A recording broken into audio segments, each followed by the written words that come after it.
Okay, we have to continue. So our part in the project has been to try to look at, to try to uncover land resources which have a higher potential for food production and creation of added values in an urban farming context. So that could be land not used for urban farming, that could be used for urban farming, or land that's used for farming and could be used for urban farming. So we'll take a look at the different land resources that could be utilized for urban farming, and then assess if some of these have higher potential, either based on their type or what we have worked most with, their location. We have evaluated 4 types of land resources. The first one is agricultural land, jordbruksareal, as mapped in the land resource map of Norway. That's land that has the properties of agricultural land. Not all of that is in use. About 90% is in use. We know the production, but we don't know the business model of those. But on average, it's about 10% of that land that is out of use. It's dynamic, some is coming in and out, but also some of these are out of use over several years. So we argue that this second data set, agricultural land, probably out of use, is the land with highest potential for urban farming. But we also have cultivated land that could be cultivated, that's forest today or peat bogs or something else. But they have the properties that if you do things, you could get it into agricultural land.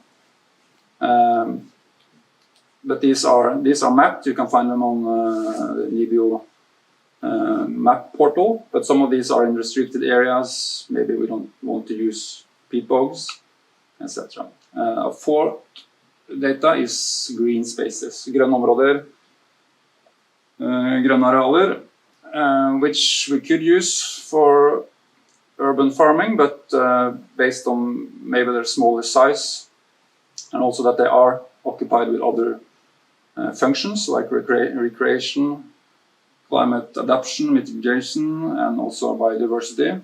And there are also other initiatives to map these areas both in Oslo and Bergen. So we haven't been going into those as we focus on urban farming, as Sebastian defined for us earlier.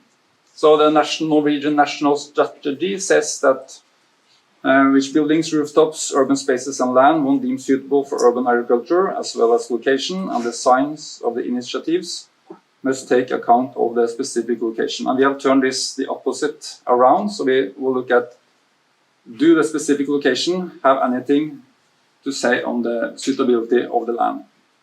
Because the areas, different areas have characteristics based on their location. So things do vary across land. And based on those, some areas might be more suitable than others. But also this depends on the production type and business model.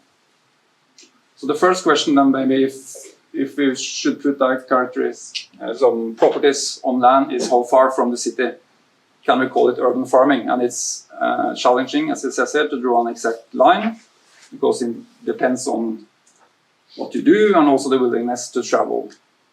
So, but when we started this project, we had interviews with all the farmers in the project, and about an hour seemed to be acceptable. So we have defined our study area for this project as roughly an hour travel distance from the city centers of Bergen and Oslo. We have done it a bit differently in Bergen and Oslo because of traffic and also maybe the people's perception of time or driving distance could be different. So then we have 2 study areas, and the map on the left is for our international participants. It's Bergen on the left and Oslo on the right. So these are the study areas, but you can say that land outside is, you can't use that for urban farming, or all land in you can use for urban farming, but on average we will say that the land inside these study areas have higher potential than the land outside. But we will even diverse this even further on a finer scale. So we have both of these study areas, we have divided into grid cells of 1 by 1 kilometer. And then we look at each of these and collect relevant information. But of course, we can't put all kinds of information in those grid cells. It needs to be data that we can summarize for these, and it also has to be relevant. We can think of this grid cell as a landscape in a grid. So for each of these grid, we get numbers, values. For example, here are 3 examples. This is in our perspective view, but we look at it from up down. So the example here is, you could say that this square has 45, a population of 45. It's 5 kilometers to the closest municipality center, and it's 28 kilometers to some kind of interesting point. Here is the felleskjøpet.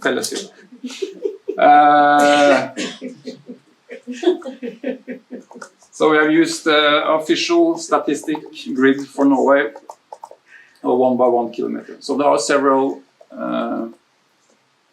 statistics values already linked to this, and we have also, during this project and through talking with the farmers and webinars and reading and testing, found all the relevant data that we could use to assess the suitability of these squares.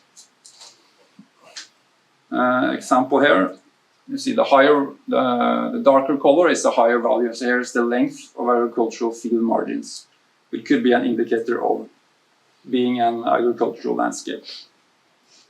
And here is the population in each grid cell. So you see on the dark blue here is a lot of people living, and it's also close to agricultural land. So this is sort of the way we're thinking this land could have higher potential than land longer away from grid cells with high population.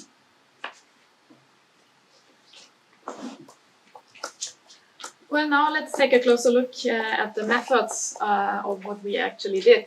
And I promise I won't bother you with any numbers and calculations here, so just a rough overview. So how do we decide which areas we need to look at and to decide which are the most suitable ones? Well, first we need a couple of different map layers, as we talked about, with different characteristics, and these are the criteria. And after that, we need to weight these criteria in relative to each other. So we need to decide which criteria are the most important ones and which criteria are less important. And after we've done that, we combine all this information and sum it up and can calculate the suitability score in each of these grid cells. We have worked on a grid cell basis, but we can also transfer the results back on specific land parcels. Let's go to the criteria. In total, we had 11 different criteria, and we grouped these criteria into 4 different main topics. And the selection of the criteria is mainly based on previous research, but also the interviews we had with farmers. And the first topic was community, because we heard many times from farmers that it's really important for them to have other neighbors that are also active farmers close by. So to have this professional community is very important. The second big topic is market situation. So we have numbers for the population in each grid cell and the number of people working in retail and service. The third big topic is accessibility, which is quite important because it has some distance criteria here, distance to the city center, distance to nearest municipality or like felleskjøpet, and also distance to public transport. And the last topic is about landscape and recreation. And the criteria here are more like indicators for telling us about how attractive the landscape is and how scenic and landscape aesthetics, basically. So now we need to weight these criteria. And that's really challenging because there is no final answer what is the right weighting, because it really depends on individual preferences and also the business model. The easy solution is, of course, just to weight all the criteria equally, but we decided in our study to focus on 2 different scenarios with different weights. So the first scenario is the visitor scenario. And here we assume that people visit the farm and buy the products directly there. So this applies to CSAs, or if you have a farm shop, then you want to get people visiting the farm. And in this case, it's important to have good access to public transport. Many people don't have a car that live in the city. It's also an advantage to have a nice landscape around the farm, to attract people visiting it, and also have many people around. The second scenario is the delivery scenario. In this case, we assume that the farmer delivers the products to the sales location, so he's not dependent on visitors. And in this case, it's most important to have a short distance to the city center and a short distance to shops and restaurants, and of course also to have many people around. So based on the criteria and the weights, we calculated the suitability score. So I'm going to show you now the results of this mapping. And here you can see the 2 study areas, Bergen and Oslo. In black, you see the agricultural areas. So because we don't have agricultural land everywhere, so we only calculated the score for areas that actually have agricultural land available. So that's the first scenario, the visitor scenario.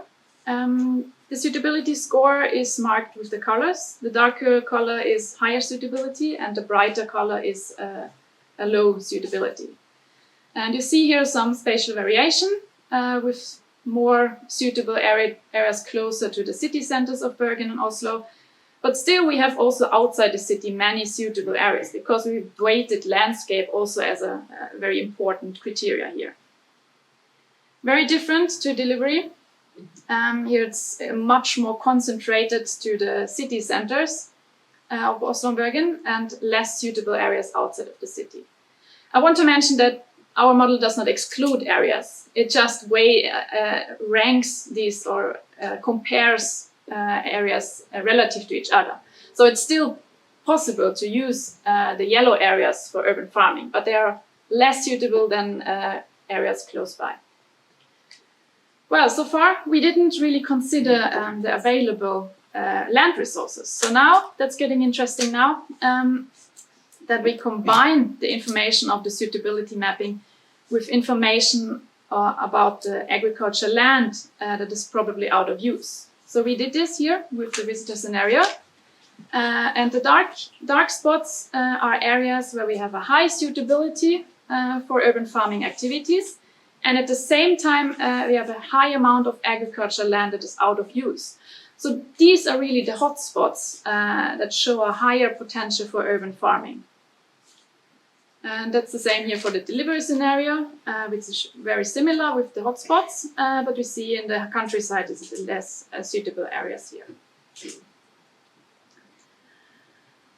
Well, at the end, a few words about strengths and limitations of the method. We see that suitability analysis provides us a really good basis for comparing areas with each other regarding their potential for different urban farming activities. And also the weighting is very flexible. So we use now 2 scenarios, but you can also come up with your own scenario and weight the criteria after your own preferences. So it can be changed. Well, there's also some things our model does not capture. The data model, it does not consider all relevant aspects because we don't have data about human relationships. And it might be quite interesting to know, it might be very important which relationship you have to your neighbor when you want to rent his land. So we have no data about that and cannot include it. And also national and regional and local laws and regulations are quite comprehensive and difficult to include in this kind of data models. Also, finally, even if we have suitable areas mapped, there might still be some restrictions to agricultural activities. There might be contamination, high biological value, or cultural heritage. So, at the end, just a few words about the benefits of assessing potential for urban farming. Of course, it supports spatial planning quite significantly Because with the maps, we have the ability to detect areas that have a much higher potential than is realized today. And it also complies with many political goals. It helps to fulfill national and regional strategies and falls also under many of these UN's Sustainable Development Goals. And finally, it contributes also to a more sustainable land use and use of land resources, because it helps to keep up activity on existing agricultural land, prevent urban development on them, but it also may lead to recultivate abandoned land. And the final point I want to emphasize in particular is that it also contributes to soil and land protection. And I think that's really one of the most important benefits of this method, because we know that many areas around the city are under very enormous pressure from urban development. And by giving these areas a value about the potential for food production, increases their status and helps to protect them from urban development. So I think that's really one big advantage of doing this potential assessment. And with that, I want to say thanks for listening.